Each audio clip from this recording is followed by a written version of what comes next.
నిమిషాప్రియని అయితే మేము కాపాడలేమని సుప్రీం తరపున కేంద్రం. ఈ అంశాన్ని ఎలా చూడాలి సార్? యమన్లో నిమిషకు ఉరి అమలు చేయడానికి సర్వసిద్ధం. అంటే మనకి కాంటెక్స్ట్ దాని కేరళకు చెందిన నర్సు ఈమె యమన్కి వెళ్ళింది. యమన్లో కూడా హూతీలు కంట్రోల్లో ఉన్న సానా ప్రాంతంలో ఉన్నారు. ఈమె భర్తతో పాటు వెళ్ళారు, భర్త కూతురుతో పాటు.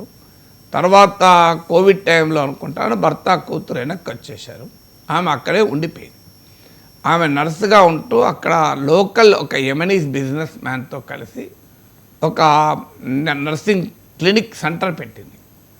పెట్టిన తర్వాత ఆ యెమెనీస్ బిజినెస్ మ్యాన్ చేసిన ద్రోహం ఏంటి అంటే ఆమెను మోసం చేయడమే కాదు, ఆమె ఫిజికల్గా ఆమెపై అబ్యూజ్ చేయడమే కాదు, ఆఖరికి ఆమె పాస్పోర్టు తన దగ్గర పెట్టుకొని ఆ ఫైనాన్సెస్ మొత్తం తన కంట్రోల్లో పెట్టుకొని ఒక భయంకరమైన పరిస్థితి ఆమె క్రియేట్ చేసింది.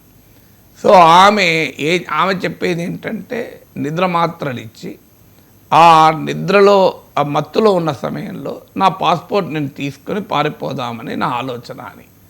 కానీ దాంతో అలా అని నేను సెడేటివ్స్ ఇస్తే అది సెడేటివ్స్ ఎక్కువ డోస్ అయిపోయి చనిపోయాడు. సో ఇక యెమెనీస్ పోలీస్ యంత్రాంగ ఆరోపణ ఏంటంటే ఆమె హత్య చేసింది అతన్ని కావాలనే. కానీ నిమిషా ప్రియ ఏ సర్కమ్స్టెన్సెస్లో చేయాల్సి వచ్చింది అనేది అక్కడ చూడడం లేదు. అన్ఫార్చునేట్లీ ఏంటంటే అలాంటి దేశాల్లో ఫేర్ ట్రయల్ ఏమి ఉండదు. సో అందువల్ల ఆమెకు ఉరిశిక్ష విధించారు. అన్ఫార్చునేట్లీ రేపు 16th రేపు ఉరిశిక్ష అమలవుతుంది. ఇక కొద్ది గంటలు మాత్రమే మిగిలిన్నాయి. ఈలోగా ఏమైనా చేయగలిగితే భారత ప్రభుత్వం ఇప్పటికీ సుప్రీంకోర్టులోనే చెప్పేసింది, మేము చేయగలిగింది పరిమితమే, ఎందుకంటే మేము ప్రయత్నిస్తున్నాము, అన్అఫీషియల్గా అక్కడ యెమెన్లో ఉన్న ఇన్ఫ్లుయెన్షియల్ పీపుల్తో కూడా మేము మాట్లాడుతున్నాము అని. కానీ డిప్లొమాటిక్గా మాకున్న ఆప్షన్స్ చాలా లిమిటెడ్ అని. ఇంకోటి ఏంటంటే ఈ కంట్రీస్లో, ఇస్లామిక్ కంట్రీస్లో బ్లడ్ మనీ అని ఉంటుంది.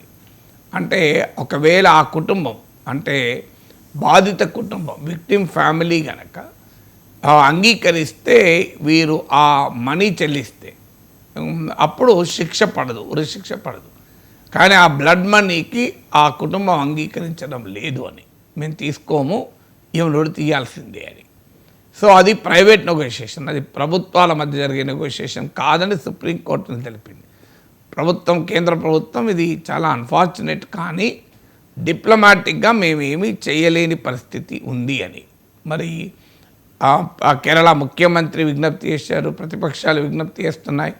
ఇక్కడ యెమెన్లో ఉన్న హూతీలపైన ఇరాన్ ఇన్ఫ్లుయెన్స్ ఉంటుంది. మరి ఇరాన్ ద్వారా డిప్లొమాటిక్గా చేయాలంటే మనమేమో ఇరాన్తో సంబంధాలు బాగా దెబ్బతీసుకున్న అమెరికా కోసం, ఇరాన్తో ఆయిల్ ఇంపోర్ట్స్ను జీరోకి తెచ్చుకున్న అమెరికా ఒత్తిడి మీద, ఇటీవల ఇజ్రాయెల్ ఇరాన్ వార్లో, అమెరికా ఇరాన్ వార్లో కూడా మనం దాదాపు ప్రేక్షక పాత్ర పోషించాం. అందువల్ల ఇరాన్లో ఆ వ్యతిరేకత ఉన్నమాట నిజం మనం. కానీ అదే సమయంలో ఇరాన్తో మనకు సంబంధాలు కూడా ఉన్నాయి, చబహర్ పోర్ట్లో మన ఇన్వెస్ట్మెంట్ ఉంది. అందువల్ల డిప్లొమాటిక్గా యెమెన్లోని హూతీలతో మనము ఫోర్స్ చేయలేకపోయినా యెమెన్ ద్వారా, ఇరాన్ ద్వారా ఫోర్స్ చేసుకోవడానికి అవకాశం ఉంది. మరి ఏం జరుగుతుందో మనకు తెలియదు. కేంద్ర ప్రభుత్వం డిప్లొమాటిక్గా ఉన్న ఆప్షన్స్ అన్నింటినీ ఎక్స్ప్లోర్ చేస్తోంది అని అంటున్నారు. బట్ అన్ఫార్చునేట్లీ అయితే ఇప్పటి వరకు చూస్తుంటే situation time is running out. So unless and until some miracle happens Nimisha ప్రియను కాపాడుకోవడం అనేది కష్టంగా మారుతుంది. కేంద్ర ప్రభుత్వం దగ్గర ఉన్న డిప్లొమాటిక్ హెఫ్ట్ ఎంత మనకు తెలియదు. దౌత్యపరంగా ఉన్న అన్ని అవకాశాలని మేము ఉపయోగిస్తున్నాము, పరిమితమైన దౌత్య అవకాశాలు మాత్రమే ఉన్నాయి కనుక ఏమీ చేయలేకపోతున్నామని నిన్న కేంద్ర ప్రభుత్వం సుప్రీంకోర్టు తెలిపింది. సో మన దగ్గర అయితే there is no material evidence to dispute this. అంటే కేంద్ర ప్రభుత్వం ఏమీ చేయడం లేదు, చేయగలిగింది కూడా చేయడం లేదు అని ఆరోపించడానికి అవసరమైన ప్రాతిపదిక అయితే ఏమీ లేదు. So but still it's unfortunate. మన దేశానికి సంబంధించిన ఒక బిడ్డ ఏదో ఆశతో ఉపాధి కోసం, అందులో Kerala is a state of nurses. మీకు ఎక్కడ పోయినా మలయాళీ నర్సులు కనబడతారు, హైదరాబాద్లోనైనా. సో పొట్ట చేతి పట్టుకొని దేశం కాని దేశానికి వెళ్ళిన మన బిడ్డ ఒక భయంకరమైన పరిస్థితుల్లో ఒక ఫెయిర్ ట్రయల్కి అవకాశం లేని దేశంలో ఒక అంటే ప్రజాస్వామిక నాగరిక చట్టాలు అమలు కాని సమాజాల్లో ఈ దుస్థితి పాల్గొవడం ఆందోళనకరం.